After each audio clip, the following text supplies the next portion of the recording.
Welcome back on my channel. Jangan lupa like dan subscribe channel gue dan bunyiin loncengnya bila perlu. Raiden Shogun Familiar, Yaemiko telah tiba. Dia merupakan salah satu elektro sub DPS dengan main utility-nya ada di elemental skill-nya. Nah, dari skill-nya ini, maksimal bisa ada 3 elektro totem dengan area of impact yang besar, yang punya mekanis auto attack terhadap musuh yang ada di dekatnya. Tapi untuk full build-nya ini cukup mahal, dan kelemahan lainnya adalah burst cost energinya yang sangat mahal, yaitu 90 energi untuk sekali burst. Kalian bakal butuh A kalau kalian ingin pakai burstnya sesering mungkin. Tapi kalau nggak perlu ambil pusing harus punya A. Dan terakhir, boss materialnya ada di Enkanomiya. Make sure Enkanomiya kalian udah kebuka. Kalau belum, silahkan selesaikan main story quest Inazuma dan Watatsumi Island untuk ngebuka areanya. Di sini gue mau bahas dia sebagai sub DPS dan mainly untuk FTP player. Jadi gue nggak akan merekomendasikan apapun yang menyulitkan kalian. Talent priority-nya Miko kalau jadi sub DPS itu elemental skill, elemental burst, baru normal attack-nya. Kita lihat normal attack-nya. Spirit Fox Sin Eater, Miko melancarkan 3 serangan dalam satu waktu dengan mengakibatkan electro damage ke musuh. Animasi charge attack-nya menurut gue ini keren banget sih buat Catalyst user. Bakal ada kepala rubah dan nyerang musuh yang ada di sepanjang lintasan dia. Elemental skill-nya, Sheshou Sakura, Miko bakal ngeluarin totem maksimal ada 3 di field dan bakal nyerang musuh terdekat. Kalian bisa nyimpen totemnya ini nggak mesti deketan banget sebenarnya, bisa agak jauhan dan masih bisa aktif. Tapi kalau buat ngejar rotasi, langsung sikat aja klik skillnya 3 kali dan juga karena maksimal totemnya itu 3, jadi kalau kalian nyimpen totem baru setelah ada 3, totem pertama di field akan diganti nama totem yang paling baru. Elemental Burst, Tenko Kenshin, Cast It, dan kalian bakal lihat ada petir bentuk rubah nyamber musuh terdekat dan menghasilkan AoE damage, dan setiap totem di field bakal dikonvert buat extra damage burst-nya. Jadi overall damage-nya ini tergantung dari seberapa banyak totem yang ada di field. Buat damage maksimal, pastiin aja ada 3 totem di field baru cast burst-nya Miko. Burst damage-nya ini tergantung besar damage-nya untuk setiap talent levelnya. Cuma cost energinya ini adalah 90. Itulah kenapa gue sendiri pun jarang pakai burst-nya Miko. Next, passive skill-nya, The Shrine Sacred Shade. Setelah cast burst, totem yang terpakai buat extra damage burst, cooldown-nya bakal ke-reset buat setiap totem terpakai. Kalau sebelum burst ada 3 totem dan cast burst setelahnya, maka setelah burst cooldown dari ketiga totem itu bakal di-reset dan kalian bakal bisa langsung nyimpen 3 totem lagi di field. Lalu Enlightened Blessing, setiap poin elemental mastery Miko naikin damage skillnya sebesar 0,15%. Meditation of Ayako, dapat 25 chance bonus crafting talent material dari region yang sama sesuai dengan talent materialnya. Dan dapatnya ini random, nggak kayak Shinchu. Kita masuk ke bagian senjata. Sebenarnya nih, karena ada Dendro dengan utility sangat bagus, Miko ini penggunaan senjatanya sedikit berbeda buat maksimalin damage pada tim yang dia pakai. Entah itu tim Aggravate, Electro Charge, atau mungkin Hyper Bloom.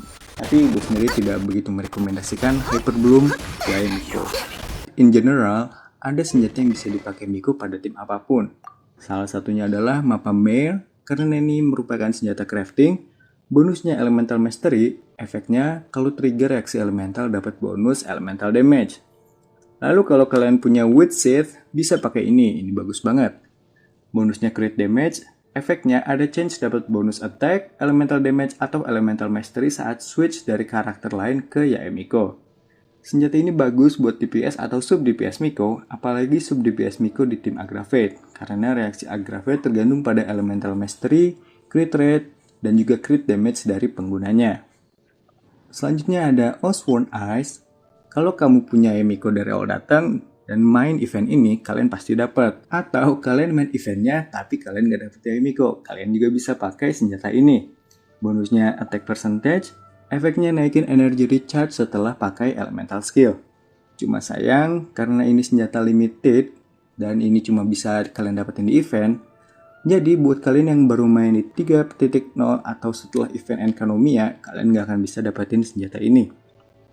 Terakhir, senjatanya adalah Hakushin Ring. Bonusnya energy recharge. Efeknya setelah terjadi reaksi apapun dengan elektro, dapat bonus elemental damage berdasarkan elemen yang terlibat dalam reaksi bersama elektro.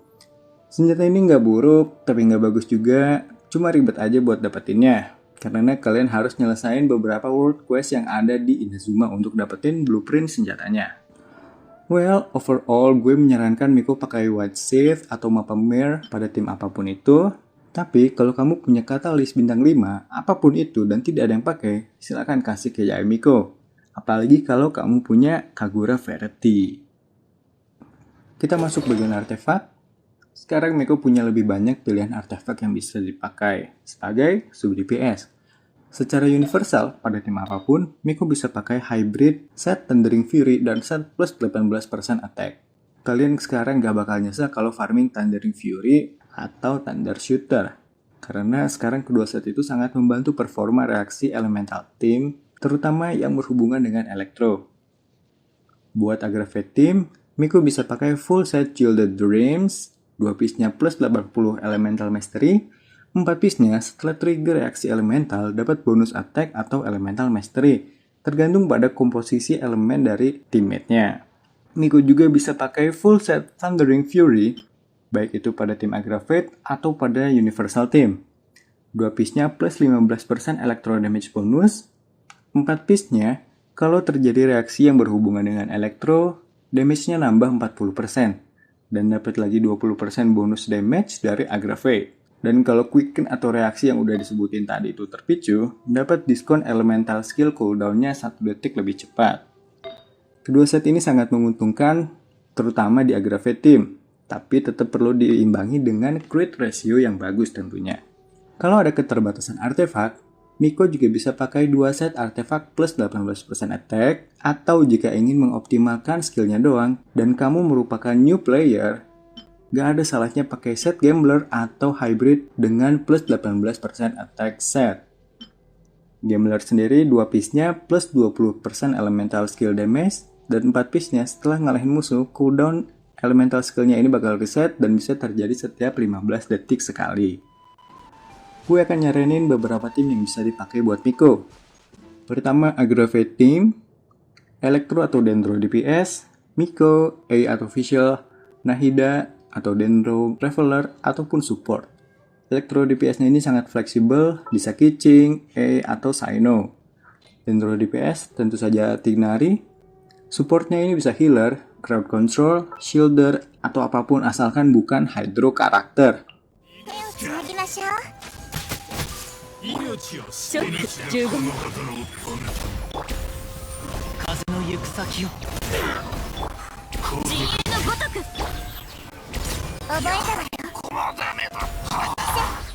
Next, gue ada saran AFK Aggravate Team, tapi ini nggak ramah free-to-play player, dan mungkin kalian bisa coba kalau penasaran.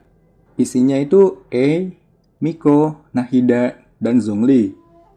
Well, ini kalian cukup pakai elemental skill semua karakter dan biarkan mereka bermain.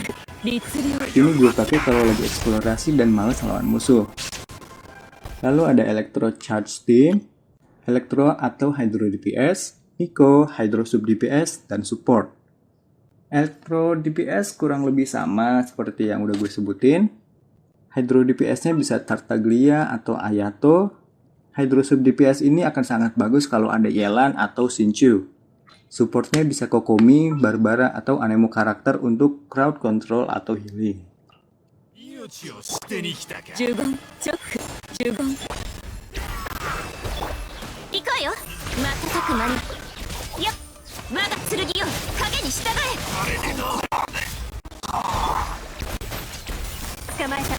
Terakhir, gue punya best F2P Yae Miko Team. Pertama, Aggravate Team, Visual, Miko, Dendro Traveler, dan Kole. DPS-nya gue menyarankan Visual, sub DPS-nya itu bisa dari Oz dan juga Miko. Support buat trigger Dendro Elemen ini bisa dari Dendro Traveler dan juga Kole. Mereka bisa pakai skillnya buat ngisi energi dan pakai burst-nya buat konstan Dendro damage-nya.